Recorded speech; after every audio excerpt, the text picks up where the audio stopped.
you to imagine this scenario, okay? I'm imagining eyes are closed. You are a movie producer, and at this time, disco is the biggest music in the world.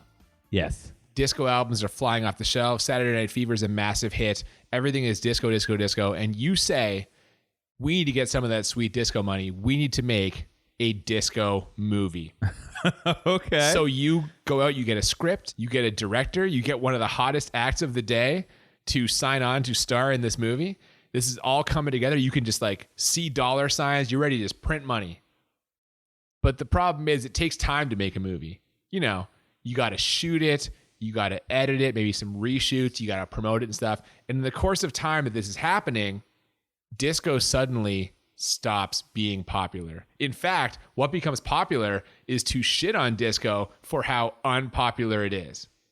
Now you're this movie producer and you're sitting on this movie that's going to come out that you know in your heart is going to be a bomb. And in one final ironic twist, you have decided to title this movie Can't Stop the Music, when the music has thoroughly been stopped. So here's my question for you. Okay. If you are this movie producer, Yes. do you just start packing your office up right then, or do you wait for them to fire you? Like, how do you approach this? Good question. I mean, it's clear that this is going to fail horribly. You know that this is over. They've burned disco records in baseball stadiums at this point. Man. Like, everything's going down. You're getting fired for sure. That's gonna happen. Oh, but, God. But you're waiting for a severance package. Like, you're not gonna kick yourself out of that door. Somebody definitely got fired from this movie being made. Welcome to Bad Movies and Beer. I'm Cooper. I'm Nolan. And today we are discussing Can't Stop the Music, the movie musical event of the 80s. What a bold statement. Starring the Village People. Yeah. The Village People. Oh my God. It's a disco musical. I don't even know where to start with this. My goodness. It's going to be really hard. I love musicals. This is something that may come as a surprise to our listeners, but I am a huge musical buff. You know what? I'm going to stop you right there because I love disco. I love it. So we're combining a musical lover and a disco lover, and you're going to expect pretty high praise, I would suggest. I mean, I don't want to spoil anything. But, you know, we'll get to the end and we'll see how we rate it. But yeah, like this was, you know, on paper at the time, this must have seemed like a good idea for the reasons I just kind of laid out. Yeah, absolutely. But yeah, this is kind of a legendary bomb. And this is why we're talking about it today. And in honor of this fine movie, the beer we're drinking today. Yeah. We're going to do the shake. Do the shake. The milkshake. Do the milkshake. Oh! The milkshake IPA. Yes. From Lost Craft in Toronto, Ontario, Canada. It's called Eclipse for some reason with a Z. I don't know. But this is the beer we're drinking. What do you know about Lost Craft? Very little. I know they're out of Toronto. I've seen their beers in the LCBO here in Ontario quite frequently. That is the like beer store for those of you who don't know what an LCBO is. I'm not sure if it's available outside of the province, but I've definitely tried some of their beers before. They make like a Kolsch that is outstanding. It's great. It's actually one of my favorite beers. So I'm looking forward to this. Yeah, they're out of Toronto, and it does say that they embrace diversity and are committed to being active in the communities where they operate. A perfect choice for the movie we are watching today, as it deals with many of these topics. Let's get into it, and we'll fire off a quick sort of disclaimer, I guess. Yeah. So, this movie is, you know, potentially going to be tricky for us to talk about. If you don't know, we are both heterosexual, cisgender, white males, and this movie deals with a lot of LGBTQ topics.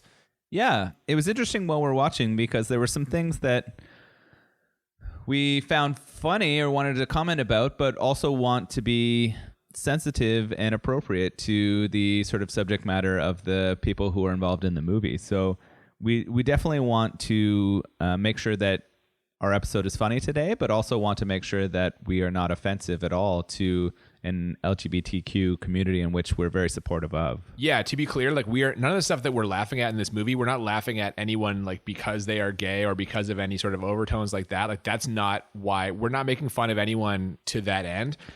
And if for those of you who don't know, one of the stars of this movie is Caitlyn Jenner, obviously back in 1980 before she transitioned. So we're not going to, a lot of times we refer to characters by the actors' names, and we're not going to dead name her in this movie and refer to her by her previous name. We will just refer to her character, Ron, and we will use male gender pronouns for the character because the character is male. So we're going to use he. We're not describing Caitlyn Jenner. We're describing the character that she is playing. Yeah, we're just going to talk about Ron in that way. We're going to try to be sensitive. We did find a ton of stereotypes or almost making fun of themselves, the Village People, in this movie, and we're going to try to be sort of sensitive to that as we talk about it, but we will definitely mention it and go over it. If we are in any way offensive, please make sure you do let us know by sending us a message and letting us know how we can improve. As two cisgender men, we're probably not the most appropriate people to talk about this, but we are two people who are willing to sort of learn and change the way we talk 100%. About those. So please do be in touch if it is problematic in the things that we say. Yeah, on Twitter or Instagram at the BMB podcast or the BMB podcast at gmail.com. But we're going to talk about this movie today. We're going to enjoy, hopefully, this milkshake IPA. We'll see. Hopefully. And let's just get to it. So we open in a record store where people are just snatching up records. And this made me like nostalgic for the days of, well, for us, it was CD stores. Yeah. We're that age. But man, when new music came out, people were so excited to get like the new albums. Steve Guttenberg, who is playing the character of Jack, is roller skating through this record store. He works there, it turns out, and he wants to get the night off, but his boss says no dice. He needs to stay and do inventory. So Guttenberg quits because I am a composer, not a schlepper salesman. My time is now. This is great. Guttenberg almost immediately throws off this really electric personality. He's got charisma that we see later on in movies like Police Academy, 3 Men and a Baby. I don't understand why his career kind of fizzled out. Yeah, what happened to this guy? If anyone knows, if Guttenberg's listening, please let us know how we can resurrect your career, because it's pretty amazing. Love the energy you throw out there. Love the Goot. This is actually, this whole My Time Is Now, this is going to be a recurring theme throughout this of just like people kind of seizing the moment. And there's a lot of talk about, what the 80s was going to be.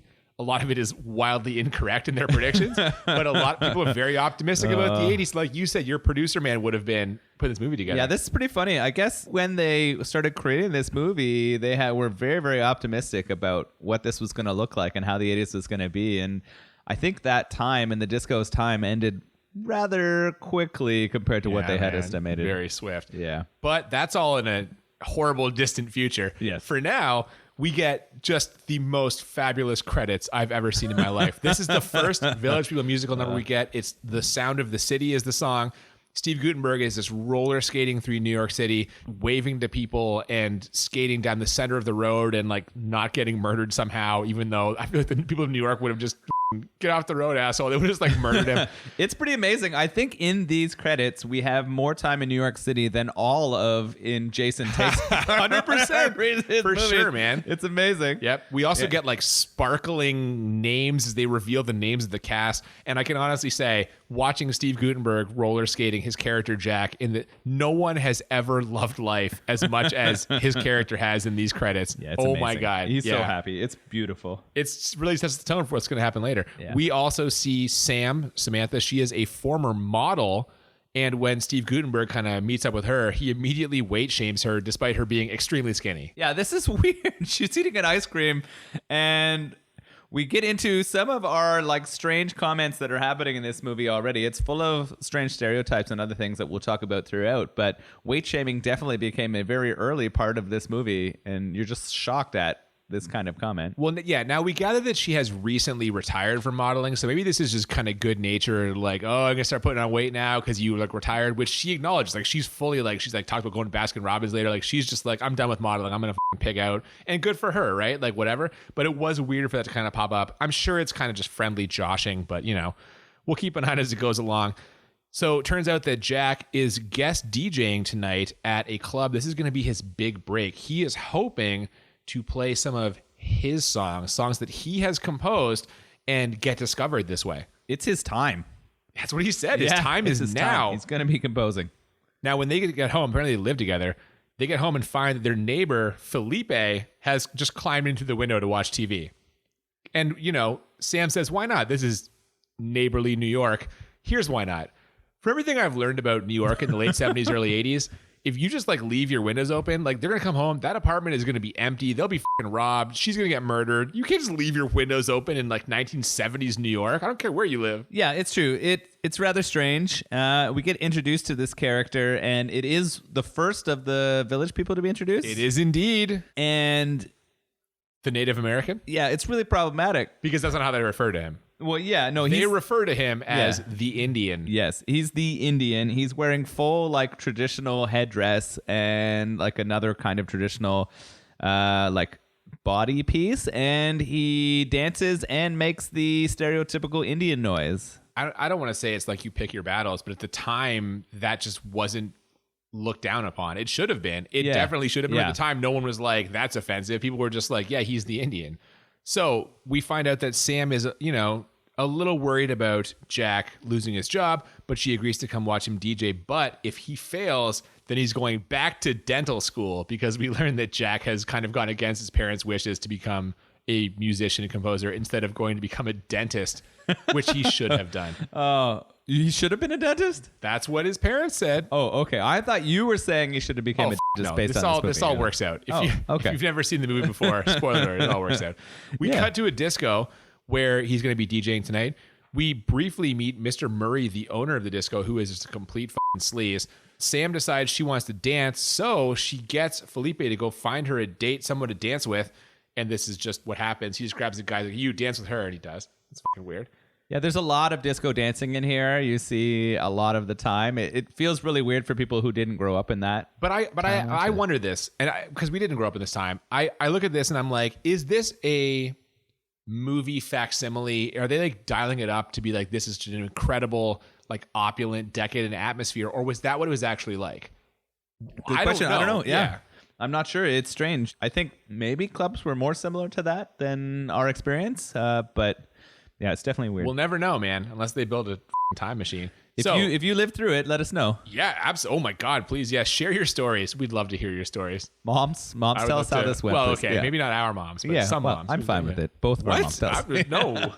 So Jack's playing his music, DJing. Seems like he's killing it, so he's going to play one of his own tunes. The song is Samantha. This is like our second kind of musical number here. It's about Sam, obviously. Yeah. We start getting these weird, trippy, like outline effects. Electricity is like pouring off of these people while they are dancing. These bright colors, like it's kind of like a cool music video.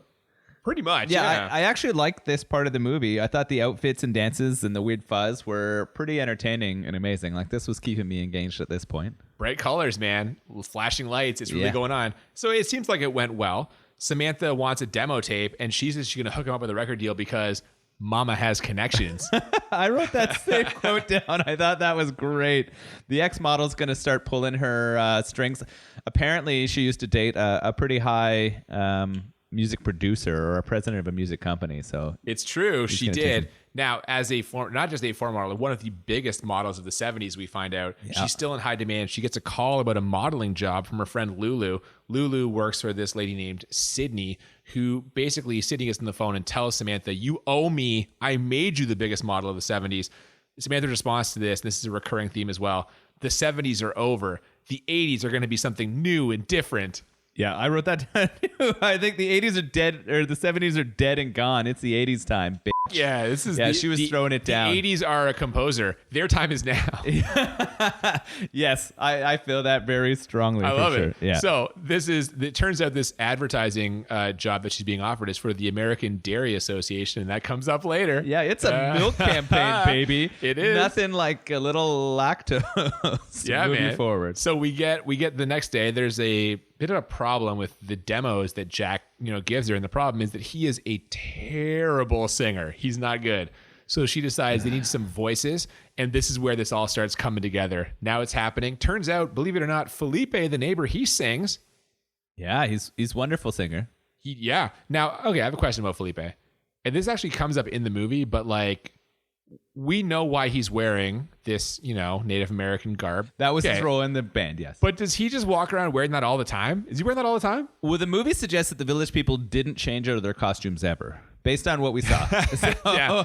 all of them wore their costumes their entire life, and they They were would born that way? Well, they were born that way because we saw a commercial where they were children and they were wearing those same costumes. So it just must be something where they're always but that's referencing them as adults. I don't know if that's either way. no, they always have had these costumes I guess on. he just wears they them all the change time. colors and wash them occasionally so they don't smell That's bad. true. But yeah. He sings, so does this cowboy that we see in the disco, in the club.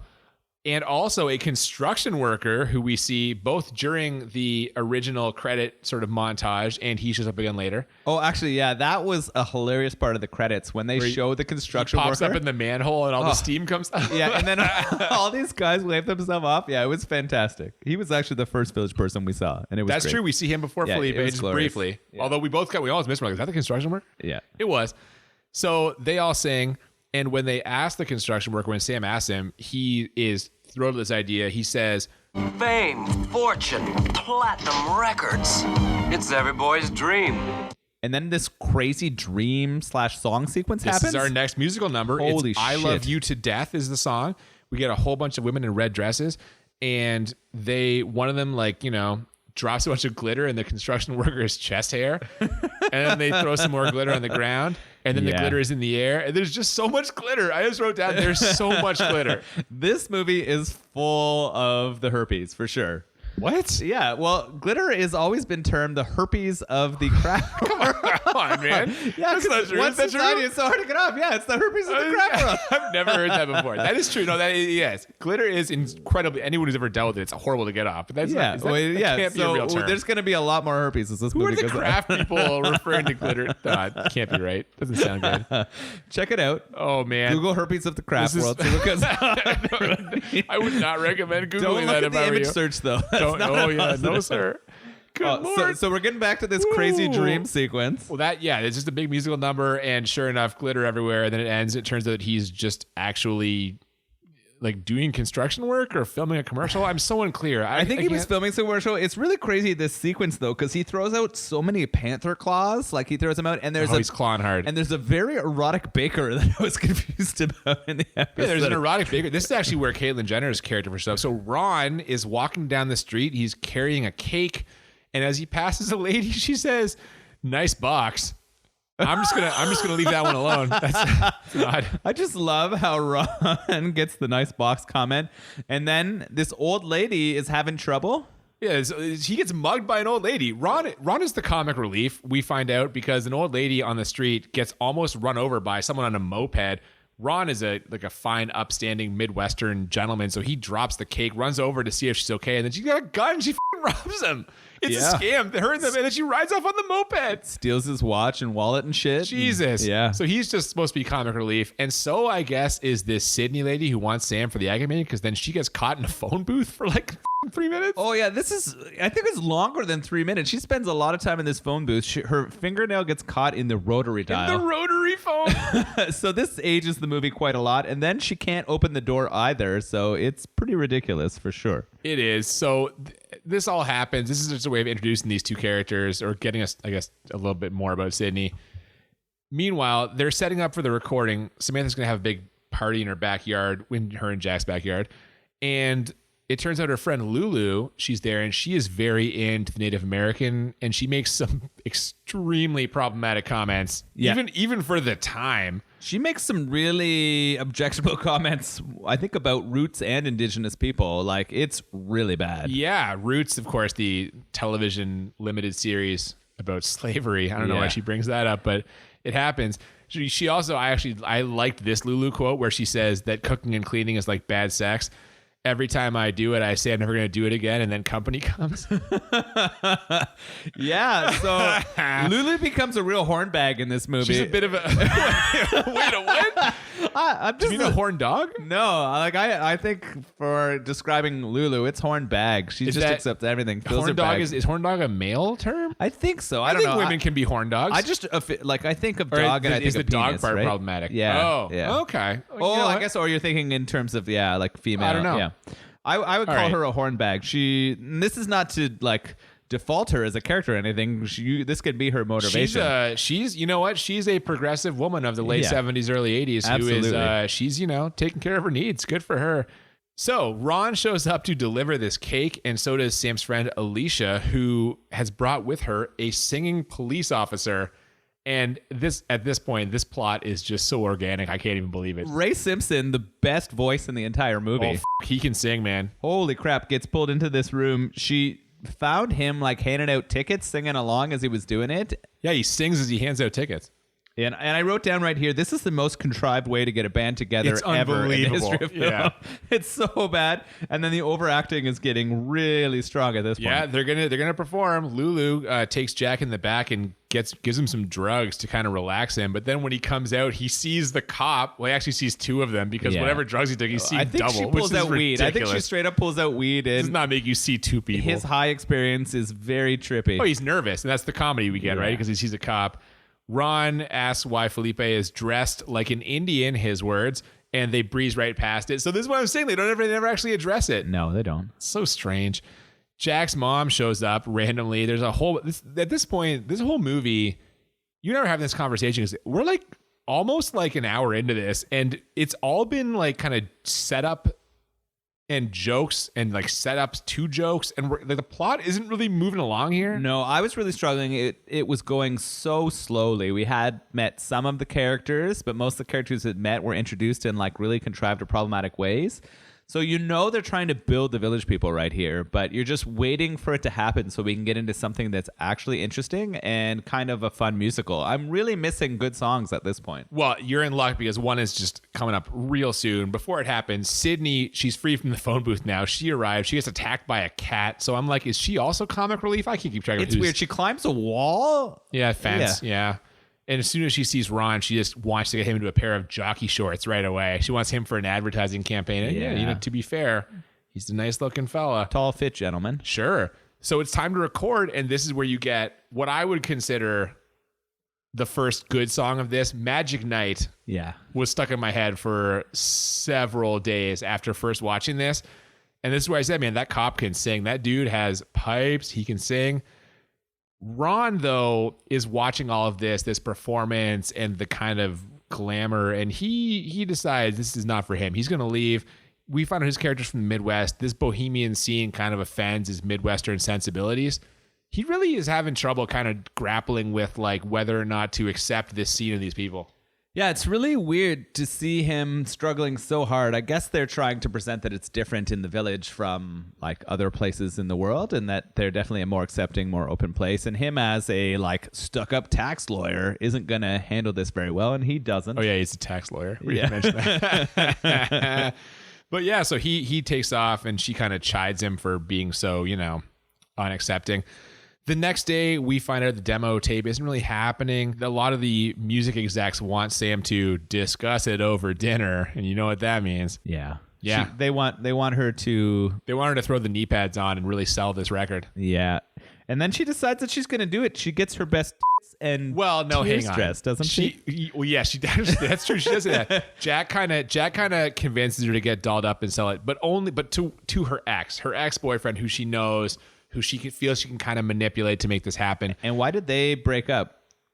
Oh, he's always on the phone. Yeah, this character is so annoying. He's on the phone all. We see as soon as she goes to meet him, she shows up. It's a kind of a weird, like dreamy, slow motion entrance. He's on the phone, and as he sees her approach, he's like, trying to have this phone call while simultaneously just in his pants when she's walking up to him. He's clearly very into her. Yeah. And, she, as they're talking, she remembers why they broke up because he's constantly on the phone. He tells her it's different now. It's not that way anymore. He's not on the phone. But even while he's trying to convince her, he's like trying to sneak phone calls in and Answers stuff. like Yeah. 4 separate phones. And this isn't like a cell phone. This is a guy reaching for 4 different rotary phones at the time. It's pretty ridiculous. So she gives him the demo tape, and he says that all his musical acts, they write their own songs. They don't actually buy songs.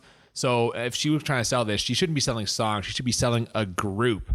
Yeah. And, she tells him, well, we've got one. We've got a group. And she's the manager. This is all happening very, very quickly. Yep. He's interested in her. Yeah. Not in the band. He He's wants to interested get in back. her. And what Yeah. does she do to like push him away? She tells him that she's made a vow of celibacy, that until the group becomes a success, she's not having any kind of sexual activity. So now he is really motivated. He wants this group to break like you wouldn't believe. Although she does not hold up to that vow, does she? Well, spoilers, man. Oh, sorry. No, it's true. Meanwhile, Ron, it turns out, is there. He's there to meet with her ex because he's having some tax trouble, and Ron is a tax lawyer. When Ron sees her, he kind of chases her down to apologize for the other night, and he ends up offering to help. But as we see, Ron's a f***ing goof, and he can't even get a cab. He's trying to hail a cab. It's not happening. She like pulls up her dress and shows a lot of hip, and then a cab stops But for she them. f***ing gets a cab, right? Yeah, She gets a apparently cab. that's how it happens in New Hey, York. man, in the she's 80s. using what she's got, taking advantage of, the sleazebags driving cabs. I apologize, taxi drivers of the world. Are there still taxi drivers? There are. It's a struggling. I was going to say, not a good time to be a. No. Yeah. So she gets back home. She tells Jet the good news. And she also pours hot lasagna all over Ron's. This was more comedy. This was a lot of comedy relief. She like slips and puts a whole lasagna right against his crotch. Right in the crotch. He Yeah. immediately rips his pants down, and he seems okay. The facial reactions Yeah. are just incredible on Ron right now. Yeah. He makes comments about It's unbelievable. Yeah. So she makes up for it by bringing him some wine later. And he, again, he's Midwestern sensibilities. He thinks it's weird that she has a male roommate. And she tells him, This is the 80s, darling. You're going to see a lot of things you've never seen before. so man, they are f***ing all in on this. This is the new decade where anything goes, man. Anything goes. And this theme continues over the next little bit of their interactions together. Sure. Well, we get a little more slapstick first where she's, her dress gets caught. And I don't know what does it get caught on? It gets stuck, like the zipper gets stuck, and then she can't get it off, and then he has to help her. And there's definitely some tries or attempts at hilarity here. Well, it gets torn off, and then she starts tickling his feet, or what was it? It was so strange. It's a really weird introduction to their first intercourse together. Yeah, exactly. Well, after once the sexual energy is so palpable that no one can deny it, he rises up out of the chair, and she tells him, "You sure get up quick."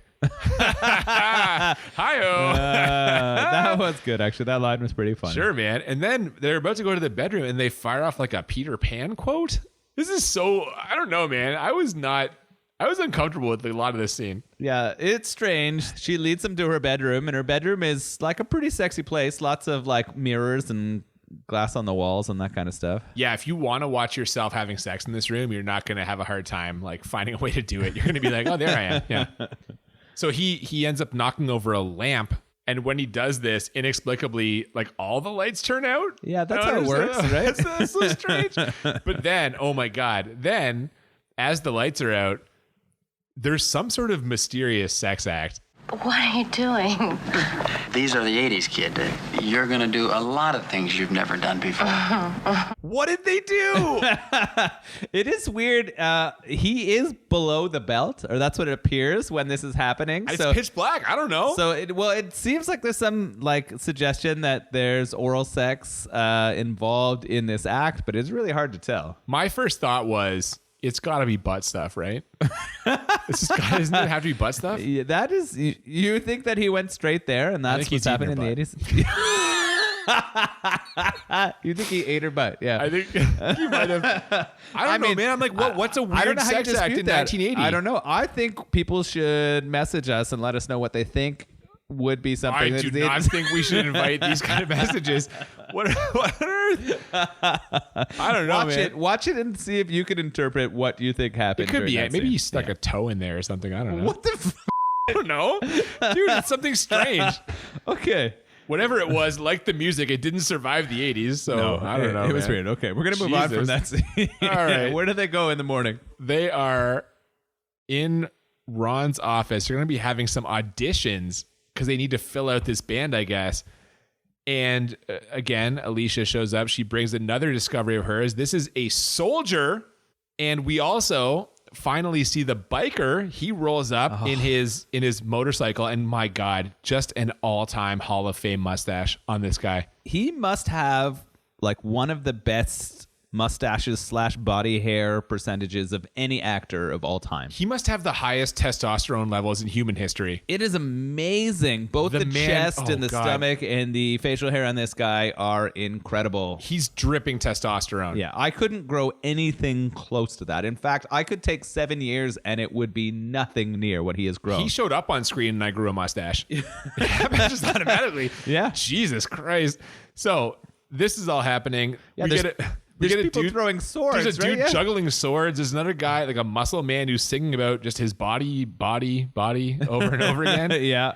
Ron's parents show up for some reason, and his mom gets a lot of love. People are like just complimenting his mom. She looks incredible. It is really weird that Ron's mom and his boss show up at work together. His boss is his dad. It's his parents. Was it his father? His mom and dad, yeah. Okay, so I hadn't pieced together that it was dad, because his dad is straight up being a huge dick to him. Yeah, well, they're very much against this new musical scene. They like the old music. They're talking about Cole Porter and like Rodgers and Hammerstein, other respectable musical acts that their law firm has represented. But like, what his mom? Okay, we talked about this. His mom must be some celebrity that we just don't know, right? Like, she has to be. There's a recurring theme in this movie where they spend a lot of time. There's a lot of older women in this movie, and they all get like the star treatment, and I don't know who any of them are. I think you're right. I think all of these people are definitely someone who people of the time would have known for being famous and sort of divas. Are they Broadway starlets? They have to be. There's got to be some kind of connection here, and so there's a lot of homage, I think, being paid. But it gets kind of lost if you don't know who they are, right? This doesn't hold up today when you're watching the movie. True. So anyway, his mom's for it. Dad, not much. I didn't realize it was dad. That's really 100%. weird. Yeah, okay. All right. As they're going through this, they're arguing. Sam comes up with the perfect name for the group, the Village People. It turns out the biker enters the room, and it turns out that he's not there to audition. He's a toll collector, by the way, for the bridge to New Jersey. And someone asked him if all toll collectors look like that. And his response is, just the hot ones. This character is amazing. He comes in and he goes to audition and he hops up. No, but he's not there to audition. He's there because he needs an extension on his taxes. You're right. But then they tell him it's a singing competition. Yeah, he's like, what's going on here? Oh my God, right away. And what does he do? He jumps up on a piano and he starts singing Oh Danny Boy, which is, okay, so I saw like commercials for this as a kid, like when it was being shown on television or like the movie channels or whatever. And this is always the part. Him singing Danny Boy is in every single one. And it's a showstopper. It's just like you're watching this and you're like, what the f am I watching? This is incredible. I wrote down yes as it was happening. Oh my God. They can't hire him fast enough. He is hired immediately. Yeah. Immediately. Ron's dad's giving him a hard time. He doesn't like it. So Ron quits. Ron's like, f this. And as the auditions end, we get a quick performance from James. James enters. James is wearing gold lame short shorts, twirling flaming batons. And his exact quote is, I'm James and flame is my game. And if that is not a wink to the audience, I don't know what is. Oh, yeah. There's several winks to the audience, but that one for sure is like James. Right on the nose. He does some wonderful flipping of fire. Yeah, then his baton set off the fire alarm and the sprinklers start rolling and we're into a different scene. Beautiful. They're winking so hard right now. Yeah. Like, man. Super hard. Next time we see them, they're walking to rehearsal. Ron is wearing a half shirt, so he's all in at this point. Yeah, we go from like really stuck up Midwestern sensibility Ron to a man wearing a half shirt and short shorts. He comes back though. He's struggling. You can tell he's working through some stuff because later on he goes back to the whole like this is too much, Yeah. They're going to this rehearsal and I was unclear on if the rehearsal is it taking place in a men's locker room or do they need to travel through a men's locker room to get to the rehearsal? Either way. We just get to the most well-known song by the Village People of all time. Yeah, you got to play the hits at some point. And sure enough, we get YMCA and they're in a men's gymnasium. I guess they're at a YMCA. They're in a gym. They're in a locker room. We get tons of dudes, muscular, shredded dudes doing gymnastics, swimming, diving, wrestling. They're just hanging dong in the shower. There's a ton of dong through this whole thing. Yeah. Ron dunks a basketball. It was a very long, or it felt very long. I wasn't uncomfortable with it, but I was like, this definitely seems like an homage to the community who are this movie's meant for, right? Well, I was going to say at this point, this was the scene where I was like, I can now see where, like, we talked about them winking to the audience a minute ago. They're not winking anymore. They're just like, this is what's up. And I can totally see why this movie would have bombed, because I would have to imagine large stretches of North America would just have not been okay with this. This would have been the moment where people were like walking out of the theaters. Like, they would have been like, we even talked about like whether people would like, I don't know how much was known about the Village People before this movie, but I can only imagine that a lot of people watched this movie and were like, I'm throwing out my Village People albums. This is like whatever. Like, you know what I mean? This is where they're just like saying like, this is what's up. This is what's I like happening. that they drew that line in the sand. Like, I think good on them. They're not hiding anything. No, in I this. think good on them for doing that. But I do agree that this probably made it difficult for people who were not open, right, to watch the movie. Which and in enjoy it. 1980, there must have been a time, man. 40 years ago, Right. like it was not the same world it is now. And even now, there's a lot that still needs to be done. So I can't even imagine. We also get some parts where there's like, we get visual effects where we're no longer in a place. There's just like a black screen and dudes are like flipping and there's like reflections of them and like fluorescent. It's, I don't know, man. It's like they put a lot into this scene, dude. Yeah, for sure. So we see them next in the studio. They are recording some songs, I guess, for their sort of demo. And they're also dancing for some reason, even though it's a recording studio and there's no cameras. I think they're trying to impress the producer or the president of the company who is going to decide whether they get a record deal or not. So they think that they have to do a performance while they sing in the studio. Maybe just try and nail the vocals, guys. I don't know. That would have been a much better choice because it does not go so well for them. No. And unfortunately, before this happens, Steve Guttenberg, he tells the record executive, Sam's ex, that this is going to be the sound of the 80s, which is not true. Sadly, incorrect. They guessed wrong. We get Liberation is the next musical number. And like you said, they kind of can't get it together on the dance moves. There are some problems. It does not go so well. And so Sam's ex is going to pass. He's not going to sign them. He offers her like basically cab fare to sign a record. Well, with them. his quote is, they have very little to offer to a very small audience. Yeah. Yeah. Ouch. Yeah, he says that she's been hanging out in the Village too long, which has got to be, again, a reference, like you said, to different people live in different places. Yeah. So that's kind of out. That is not going to work. There's a new plan that they have decided. They've hashed this out over a pitcher of sangria. So we catch Ron and Gutenberg and they're shit-faced. They're so drunk. And And they've figured out the solution. Because this record deal is not happening, we had our 30 seconds of adversity in this movie. this is the adversity. They're going to throw a showcase party, but to get money for this party they're going to throw, Sam decides she's going to do the dairy ad, and that means it's time to do the shake. Oh my God. You'd been hyping me for this, I think, before the movie even started. Oh my God, dude. You were like, Milkshake is the one song or the thing that we're really going to love in this. Tell me I'm wrong. Tell me I'm wrong. I wrote sick video down This is on my incredible. notes. Like, So this yeah. commercial, it starts with her. She's feeding milk to, like you said earlier, children versions of the Village People. A kid runs in wearing a cop outfit. A kid runs in wearing a construction outfit. A kid runs in wearing the indigenous Native American headgear Yes. and stuff. These are children. But when she feeds them milk, they turn into men, and we get the milkshake.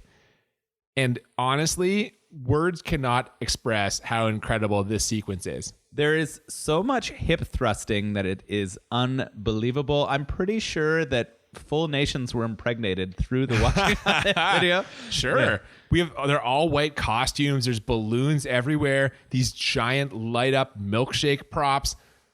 Dude, good luck getting this song out of your head or not thinking of it anytime you drink a milkshake for the rest of your life. Which is so traumatizing because I love milkshakes, man. Dude, I'm sorry. You feel traumatized? I love this song. I am all in on this. I'm like, this is great. It was entertaining, actually. I do enjoy it. I won't be sad when I hear it when I drink my next milkshake. Definitely. Even Lulu, the next day when they're watching it, says, That is the most glamorous and sexy commercial I have ever seen. and then someone else says, if this doesn't sell milk, nothing will. Oh my God, I would drink so much milk if this is the commercial. I'm pretty sure I'm lactose intolerant, and I would drink milk if this was a commercial. So they think this is the goddamn smash, grand slam, but maybe not though. There's some thought this is maybe going to be too controversial for the typical American family. So now we're getting a little backstory here of where the world was at this time. Oh yeah, and then we get Ron angry. It's also too controversial for Ron, as it turns out. So despite the half shirt from earlier, he's still got a little way to go. He's a little bit tight still. They need the money though for the party. Luckily, Ron's mom throws all kinds of fundraisers, and so in fact, she has one coming up in San Francisco. So that's fortunate. Yeah, Miss White. I didn't know Ron's last name. Ron White. Ron White is his name apparently, and it plays off based on his sort of ideas about the world as we're getting into this movie. So as he continues to struggle with what he is and is not okay with, Sam tells her ex Steve that this fundraiser is going down, and she offers him a weekend in San Francisco. Ron is not happy about her kind of making a date with him, and he confronts her, and they end up breaking up here. Yeah, this is sad. the end of the flicking for sure. Oh Jesus Christ! Oh goodness, the salad bar is closed, and we move on to that.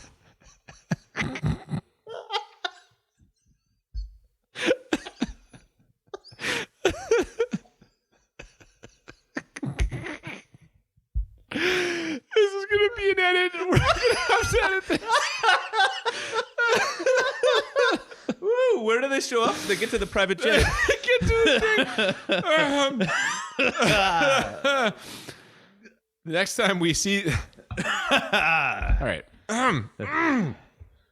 We see Steve, Sam's ex, on his plane, and he is ready for Sam to show up. He's got his sex clothes on. His sex clothes appear to be some sort of like a onesie or a muumuu or some sort of like Snuggie prototype. What the f*** is this outfit? It's this horrible striped one-piece outfit. It has an enormous zipper like in the front. I don't and understand. a poncho-like hood. Like it's this really crazy outfit that shows that he's ready to bone down on his plane. I can't imagine anyone, male, female, or otherwise, seeing somebody wearing this outfit and being like, I'm going to have sex with that person. There's no way. What is this? I would get a reverse erection immediately whenever that happened. It's an atrocious outfit. I don't understand what he thought was going to happen here. Luckily for everyone, instead of Sam showing up, Jack shows up with his mom, which is a little bit awkward considering the sex layout he's got going here. Turns out Jack's mom is a shark. Yeah, this is sweet. She just starts throwing down a deal. We get some like pretty classic Jewish racism here. Do you think so? Yeah, maybe a little bit. She brings out a whole bunch of like Jewish meals and then immediately convinces him for a perfect deal. So she starts mothering him real hard and he just falls right in line. So yeah, I get what you're saying. Yeah, I sit with it. I think weirdly, this might be one of the more problematic movies we've ever watched. Oh, sorry. I think meant this scene. I was like, no, all the scenes. I mean, the movie itself is one of the most goddamn challenging minefield for us for to sure. talk about. And you know what? Hey, that's fine. So the next time we see everybody, they're at this party, and we get a performance by the Ritchie family, who was like another disco act of the time. The Ritchie family, they are the openers for tonight's show, and we get a little peek at the backstage area. Costumes arrive for the main event. There is some nerves going on, real nervous. In fact, the biker, we see him telling himself in a mirror, Leatherman, don't get nervous, which made me laugh a lot. I don't know why. He's called the Leatherman in the sort of end credits as well, which is hilarious. Yeah, he is That's Leatherman. His thing. Jack shows up with their brand new signed record contracts. His mom's a fucking hell of a negotiator. There's also press there. There's publicity agents. And one reporter just goes off to bang Sam's ex. Yeah, that was really weird. Like, she talks to him, or actually, she has no time of day for him. And then another guy says, well, maybe you should go back and talk to the president of that record label. And she goes over there and immediately agrees to go fuck him in a closet. That's basically what happens. Yeah, I was so weird. I was so blown away. And you sort of pointed out to me, well, it is the 80s. I think that late 70s, early 80s. Yeah. It was a time of kind of sexual promiscuity. People were just sort of up for whatever. This whole thing, before they've even gone on stage, is already clearly a great success. In fact, Ron is back in at the law firm. You know, he's a partner now. His dad, a junior partner. Okay. his dad, who he calls fucking Mr. Whatever. Mr. White? Yeah, Mr. White. That's a different name. Maybe it don't know. wasn't his dad. So Now I'm maybe it's questioning not everything. his dad. I don't think it is. I think there's just no. a weird relationship between his mom and this guy. Clearly, Oh, they're stepdad maybe. yeah. Stepdad's name. His dad's maybe his possible. dad's dead. Well- We're just making up shit at this point. We're making up backstory. Well, what we're not making up is that everybody is winning. They had 30 seconds of adversity, and now like everything is golden for everyone in Yeah. this movie. Oh my god! Apparently, him and Sam are getting married. yeah. Oh yeah. There was a of very nowhere? quick proposal, and she said yes. It's really happening. Oh, yeah. So, haven't they known each other at this point for like 6 days? How many? Maybe like 3. How long has it been since they met? It has not been that long. I don't know. It is hilarious that that it happens so quickly. That this Midwestern lawyer from nowhere sort of meets her, and they get together. We've seen movies before where it's the whirlwind courtship. Let's just say, Yeah. yeah, Fair. I'm sure we'll see it again too. This is the big moment, though. This is the big performance at the end of the movie. We get each member of the group unveiled, and they perform Can't Stop. The music, it's the title track.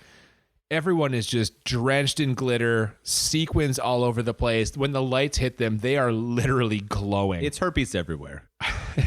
Craft herpes hits the screen like it's nobody's business. It is literally glitter falling on all of them and it the is a crowds. goddamn monsoon of glitter. Yeah. And then, you know what this is? This is not the end of a movie. This is the end of a Broadway show. We talked about this. They bring out all the other characters on stage. Every character from the movie is on stage.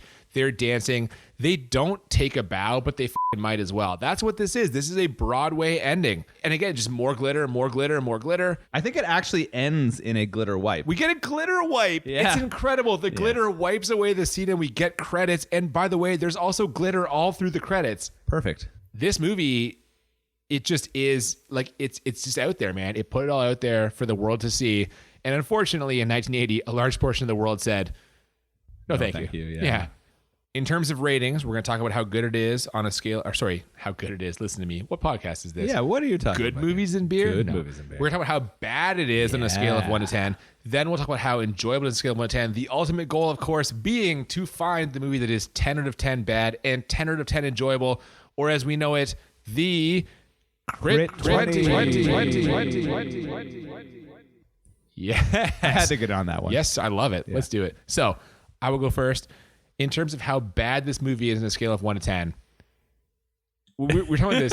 It's not good. It's not good. A lot of the actors in this aren't really actors. Yes. Or they're trying to act for the first time. The plot at times, like we said, it wasn't really moving at certain points. This movie's 2 hours long. It does not need to be this long. Oh, absolutely not. You can trim this down to a nice clean 90, maybe 100 minutes. There was so much unnecessary meandering in this film and so much time getting to the actual sort of plot or interesting parts that I think you could have cut an hour out and then added a couple short padding scenes and I would have been much happier. For all of these reasons, I'm going to give it a 9 out of 10 for bad. Oh, wow. Okay. Higher than you thought or lower than you thought? Yeah, higher than I thought. Oh, I'm for sorry. Sure. I didn't think you were going to go quite that hard. Yeah, for man. bad. I went, it's pretty bad. It's not a good movie. It was really slow, really some weird problematic stuff, some funny stuff, hopefully intentionally so. I was debating between a 7 or 8 and I decided on the 8 for bad. So 8 for me. Okay, so how enjoyable though on a scale of 1 to 10? Yeah, this one was hard. We had some really good laughs and some of the music I enjoyed. Gutenberg's performance was inspirational as always. Like, that guy is charismatic. Inspirational as always. Boy, that is you're welcome, Steve. Yeah, what that's happened a great, to Steve? That's a great quote. Steve, be in touch. We're I going to don't know, produce your next man. movie. I love Yeah. the Goot. Bring that guy back. I agree, but it didn't live up to what I was hoping for songs and singing. I was really hoping for something closer to other musicals of the time, and the problematic parts hurt me. I think I'm going to give it a 7 for enjoyable. I thought this was going to happen. I thought you were going to come in like low on the enjoyable scale. And I kind of understand in a way because it is long. It's a long movie. I think that first hour for me takes away probably two the enjoyability second half parts. is so much better than Yeah, the first half. if it was just the second half, I think it would be much more entertaining. If they had spent a little more time getting to the music and not as much setup, Yeah. I would have. And you know what? I kind of think some of these characters don't even need to be in here. Yeah, I agree. Having said that, it's a 9 for me.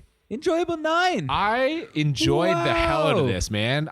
The songs were great. I Holy shit. legitimately enjoyed more than half the songs for sure. Magic Night, Milkshake. I was just loving it. Dude, I was, honestly. Like, the performances are great. The performances are great. You mean the singing, not the acting? Yes. I mean the sing performances. The musical performances were great. Okay. The rest of the stuff, like, again, I know some of it's kind of cheesy and some of it's kind of whatever, but I liked it. And like, I don't know, man, like the general tone of this, I found it very enjoyable. Like, I would definitely watch this again. Would you? That's a no. That's a no. You're saying no. It depends with whom. I feel like this would be a fun movie to watch with certain people because I think that their perspectives would make me appreciate it more, and we'd do some good laughing and maybe crying together at it. But What? But I wouldn't watch it independently. Absolutely not. Nah, man. It's a 9 for me. I really enjoyed it. Awesome. Beers. How about those? I don't know if I've ever had a milkshake IPA before. I liked it. It was not bad. You liked it? Yeah. Is it supposed to taste different or something? Is it some kind of thing that makes me identify that it is a milkshake IPA? So they put lactose in it, which is milk sugars. And they use milk sugars to add to the sweetness of it. So instead of it just being sweetness from the grains that they boil, they also add sort of a lactose to it. And that tends to make them sweeter and creamier almost in their flavor. Okay. I mean, it's pretty smooth. It will add to smoothness. I actually am not a huge fan of milkshake IPAs as a like genre of IPAs. Yeah. I find them too sweet. But I found this one to be very palatable. I enjoyed it as I drank through. I don't know how much that has to do with beer number whatever of the day, but but I would definitely recommend trying the Lost Craft Eclipse or checking out some of the other beers from Lost Craft out of Toronto. Revive Ale is the name of the Kolsch. I'm 90% sure that one's great. So that will about do it, I think. Next week, we are going to be watching Tales from the Crypt Demon Night. Oh, Billy Zane? Oh, that's my boy. I love Billy Zane so much. Listen to me. Get ready for me to just be drooling over Billy Zane for the whole entirety of this podcast. I love that man. He should be a goddamn superstar. It is a travesty that he isn't.